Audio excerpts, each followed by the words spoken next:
Alright, what's up YouTube? I'm gonna assume that, like, in the majority of my videos taken on webcam, there's some sort of weird gray layer that's probably gone by now, hopefully, but I'm doing this video, it's not a review or anything, but I have seen these videos around a lot, and it's just like, well, it's like your airsoft setup. So I figured I'd do a video on my airsoft setup. So starting at the immediate portion, always wear hand protection. These are like my workout gloves, but they do fit their purpose. This is, has a good protective layer. I have gotten shot like right on that, and it helps. And even these are they're nice material, but it doesn't necessarily give you a great.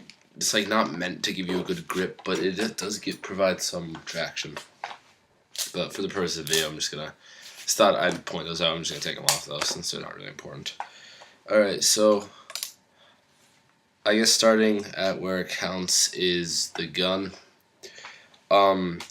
This is kind of interesting the way I found out about this. I use a 5.51 holographic sight. However, if you notice, see how this is the back side. It's mirrored, so you can see my computer. However, this side of it is tinted. It's like a weird red tint when I look down it. So what that means is that everything appears a little bit darker. Now for really, dark CQB environments, this might not be too great. However, this is perfect for woods. I get a crystal clear hollow. I mean, I can turn it on, and you guys can probably see like in this case it's red, now it's green. You can probably see the reticle if it's not, looking at a computer, but it's perfect. And when it's outdoors, any blurriness or anything touches it right up, and it's just perfect. And I can look at stuff that's brighter, and it's really good for outdoors. It's not too bad for CQB, but at least my other point is that the CQB setup. This gun right now, I'm gonna have the battery right here. This would be my CQB running. I'd run with the noisemaker because the rate of fire on this is insane, and with the noisemaker, it's people hear it, and you just get down. Always, no matter what, I always use a front foregrip. It makes me better. I can actually move faster. If I grab the mag and do this, I can do this faster. And the hollow sight makes it work. That's just CQB. I usually don't run optics. If I do run optics, though, I've definitely use this because it's parallax free, and you guys can look up what that means. And of course, I have my crane stock in position 1. I call this position 0. Likewise, this is position 1. And someone almost just got hit by a car or something. Moving on to mags. This is a battleaxe 200 round technical high cap magazine, Vietnam style. It has the high cap drawer for it and the wheel underneath, but it's so small, it holds 200 rounds. I freaking love these things. They feed flawlessly. They are small, so I can put the gun like this, and it's not like the mag makes me stop. Compared to if I take the pmag and do this, I can't do it, but I can balance the gun like that, which is kind of cool. So I really am a fan of these Vietnam mags. This is battle axes, so this is like if I were to run kind of PMC or just a field CQB operator setup, I'd always run this. Now, the one change I'd make for woods is that depending on the woods environment, I would probably go silent. The barrel length doesn't change, but it is significantly larger. And it goes silent only because I don't want people to know, because when I move with the 2 or 3 people I always play with, depending on who can come, we always at some point during the game will get directly behind enemy lines and start lighting stuff up. So I don't want them to know that we're necessarily there until they absolutely need to, in which case this thing comes in handy, because there have been times where us getting there, we've run the small contact groups, 1 or 2 stray guys, so it definitely works. It also makes it significantly quieter, but that's in one of my other videos. So moving on, that's that. Now moving on to chest rig. This is a CRS vest I got off of Evike or something. I don't know how much it is. It's by Matrix Tactical Systems, and it has always done me a great job. I cannot remember. I mean, it's not Molly. There's Molly on the back. There's some Molly right here, and whatever. But it's lightweight, which is good. So here's what I carry in it. First off, in here we have our emergency medics kind of pouch. I sometimes do carry med kits in here. However, the other thing I actually use it for is that I'll lock this zipper up here, and when I'm done with the battleaxe round, I pull it out and I put it in here because it's kind of hard to fit in with the other mags. So I put it in there, and it works out great, and it's also good. People don't expect me to pull a mag out of there sometimes. And also, I'm assuming I'm running CQB, speed loader just in case. That's it. This is emergency kind of flashlight or whatever pouch for anything. I might just take it off. It's not really a molly pouch. It's just a Velcro pouch that happens to fit horizontally. So that much is that. Moving on to the actual mags. Here's something I recommend to all players that are right-handed. You'll notice that. Well, this is a bad example because the battleaxe mag, if I push the mag release, does not come out. You have to take it out because it's designed that you can put it in here and you have to give it a push in. Even if you slide in nice, it's in there. These don't fit all guns. Don't get me wrong. I was playing with somebody on an Echo and M16. It didn't fit in there for the life of it. So these are great, but make sure they fit before you buy them. This is a VFC Mark 18. So if you have one of those fit, I definitely recommend them. It makes your gun look sick.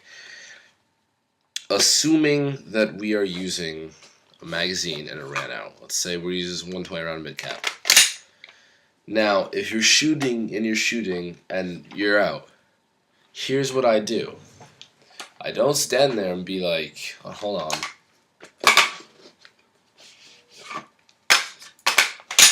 Even if I do that fast, that takes too much time. What I do is, for all intents and purposes, I drop my mag completely. I drop it. This hits the floor, and I immediately just take it, and then I'll go like this. Now that's why my mags are facing this way, because the point is that when it's done, I can take it out, put my wrist comfortably, and shove it in. The wrist is upside down. I get this nice clean feed. And then, that's only for CQB. CQB, honestly, I've dropped all my mid-caps at one game, including the battleaxe, and I've just went back through the field and got them. However, I demolished them all. It's helpful. I mean, these are plastic, but they're durable plastic. I like them. The other thing I recommend to you guys is simply this. I have my two 450 round high caps immediately in front of me. They make the gun a little bit heavier because they're metal full 450 high caps.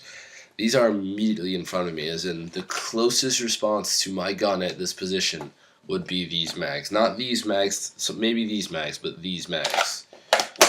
Because, and especially when I play woods, I use high caps. I have a pmag. This is a 30 round pmag for extreme milsim. It also makes my gun look sick.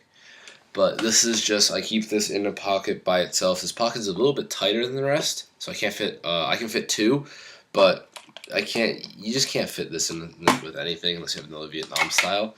So I keep this one in here, and I usually just run this one first. On the odd chance I have enough time, I can just do a trade and do something like this, and just put it back. Now, the also good reason I use these mags are set up like this is because you can do the following. And this is going to blow your mind, so get ready. You can shoot like this, and then knowing you have a break, knowing that you're going to do a really quick reload, grab a mag and hold it like this. And this is, I've gotten quite a lot of kills like this.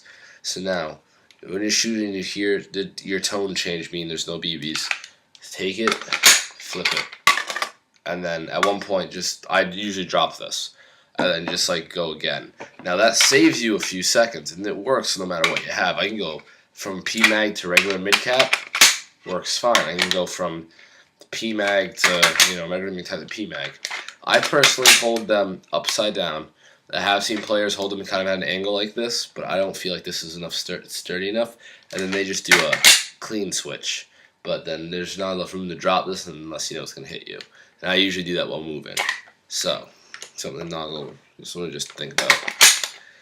So, that's why all my mags are facing this way. Likewise, if you're left-handed and you're over here, you don't want your mags facing this way, or else what you have to do is you're shooting, you drop your mag, and then you're going to have to take it out and readjust it and put it in. No, if they're facing this way, you just pull them out and just shove them in.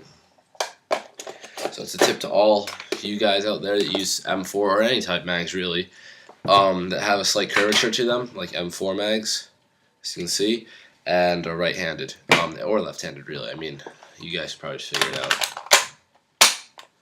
So that's my overall setup. The only other thing that a few of you might want to know what this is. This used to be a makeshift 1-point sling.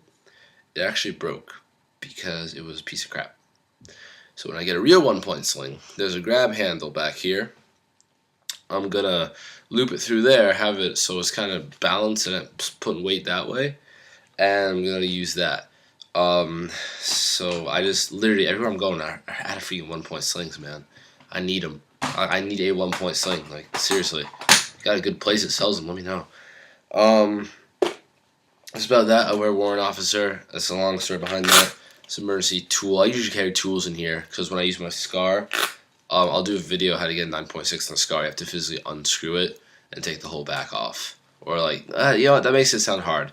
But the stock, part of the stock that side folds, the one that isn't necessarily anchored to the gun, to fit 9.6 you have to slide it in, which means you have to kind of take that drawer out, put it in, and then slide it back on. And that requires you to undo a little weird Allen key. So I usually carry just this right here and such, and you know, get it so it adjusts nicely, or a flashlight. I have carried strobes in there. I can't carry the suppressor, it's a bit too big and it kind of pokes up in my face. Yeah, that's a bit too big, but I can carry the Noveski noisemaker, and I have carried that in here as well. ID pouch, there's a Velcro, there's a hidden Velcro, and then there's just a regular pocket. It's good for money, good for wallets. I wouldn't recommend an iPod. But I have carried money in the Velcro safety pouch, and I sometimes carry a knife right here and loop this over it on the off chance that, I don't know, guys, shit happens, you know? What do you want me to tell you? So that's that. I like to, guys, tip to all of you guys, move, like, travel light. It's definitely what I recommend. This is a heavy gun. I do admit it is all metal. But the last thing is a heavy gun, and then 8 pounds of stuff on my back, like a shotgun and stuff down in my hydration carrier and stuff in here. So I usually only carry mags in here and maybe 1 mag in there. Especially if I'm doing CQB, I have to be able to move. I have to know that while I'm running, this thing's not gonna come flying out, and this thing's not gonna come flying out, which sometimes this thing does. But it's less likely chance. So this has just been an overall gear setup. I usually wear Woodland. I'm thinking about either between getting a multicam, a tan, or a Berlin camo setup. If you guys have any experience with that, or just leave a comment or message me or something and tell me what's your favorite. Because I kind of need help with this one. I don't really know. I've got my other buddy that we go and kick some ass with, and we only have Woodland camo right now, so we're trying to debate whether we should get Berlin camouflage or, just like a tan or multicam. We're starting to see a lot of people have tan or multicam, but if you guys could help us out, we'd be greatly appreciative. And you don't even have to tell us why, just be like, yeah, multicam. It's better. So, thanks a lot. This has been Airsoft Man 12338, and I hope this guy's helped you a lot, especially with the mag situation and everything like that. Everything you saw here is for sale. I've mentioned that a few times, so not saying that I'm gonna sell. I will sell you the vest and stuff, but anything you see is for sale. If you want to go buy that globe over there, which you can see, okay, I'll sell it to you. I don't care. But thanks a lot, guys, and have a good one.